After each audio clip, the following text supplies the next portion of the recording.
And well, we start with the latest coming in. These are visuals of the last rites of Anjali, the 20-year-old girl who lost her life to a hit-and-run accident in the national capital. And these are the visuals coming in of her last rite. As you can see on your screens, large crowds gathered to pay their last respects to Anjali. Let me go across to Mayank, who's joining us live. Mayank, demand being made by those currently who have hit the streets in support of Anjali that nothing less than capital punishment for the accused. And these are some of the live visuals coming in. Mayank, what's going on there? Well, absolutely, Kritsween. Amid heavy deployment by the Delhi police official, the mortal remains of Anjali, 20-year-old, 20-year-old woman of Delhi who was crushed and dragged to death, has been brought at the crematorium ground in this particular ambulance. Kritsween, on the live screen, you can clearly see that this is the ambulance. This is the which is carrying the mortal remains of Anjali, 20-year-old girl who was crushed and dragged to death by a grey color Baleno in the wee hours of 1st January, when the whole nation and especially the national capital was, celebrating the new year.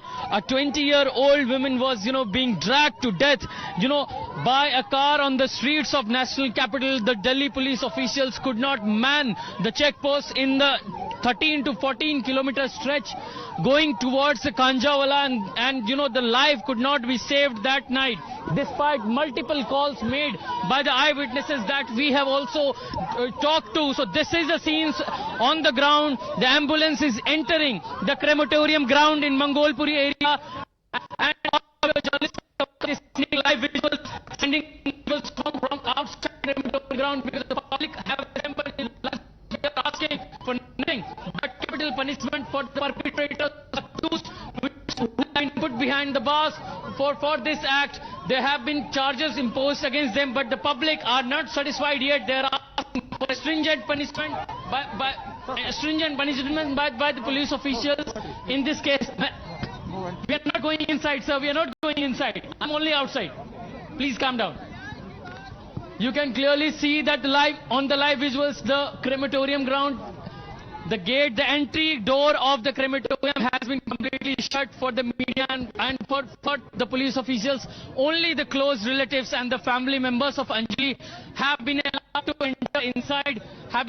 enter inside.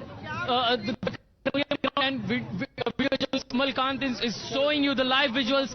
There's a massive assembly of the local public here. Some of the women are also here. We will try to get their voice if we could reach them. Madam, आप क्या demand कर रहे हैं यहाँ पे? आप इतने लोग आए हैं यहाँ पर.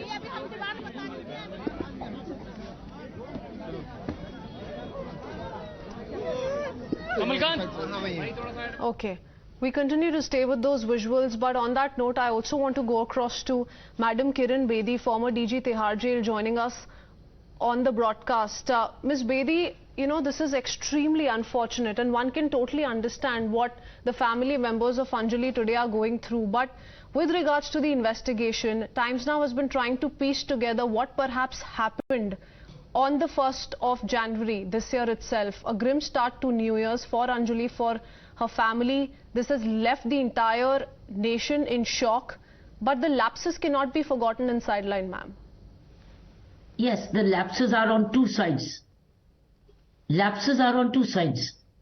One is on the response time by the police for its lack of mobility and at easy or close by, nearby police control room vans, because the system of police control room vans in different areas had been dismantled, had been changed for reasons known best to the policy makers of that time. Justified or unjustified, only the file can tell, and time will tell. But the first error was that there was no response time because of the lack of nearby police control room vans, systems which existed earlier. Secondly is the kind of boys we are producing as parents, who and go doing revelry at night, and then that's what they do. They hit and run, or they kill and run, because now they are afraid of getting caught. I think these are two big blunders which is constantly happening. One is the way we respond to a crime scene, and the second is the way boys are being brought up from homes, where I've seen many parents, but many fathers and mothers afraid of the young adolescent sons, and they're afraid of guiding them in any way because they're afraid that they will probably go away. So I think, what are we giving to society on a daily basis? We're giving unruly youngsters being brought up.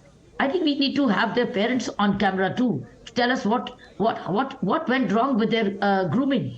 Okay. What went wrong with their parenting? But Madam Bedi, that said, of course, those are threats that the women in the national capital and several parts of the country continue to face. And I'm going to talk about that as well. But why this kind of an inadequate security deployment, and that too on the New Year's Eve? Before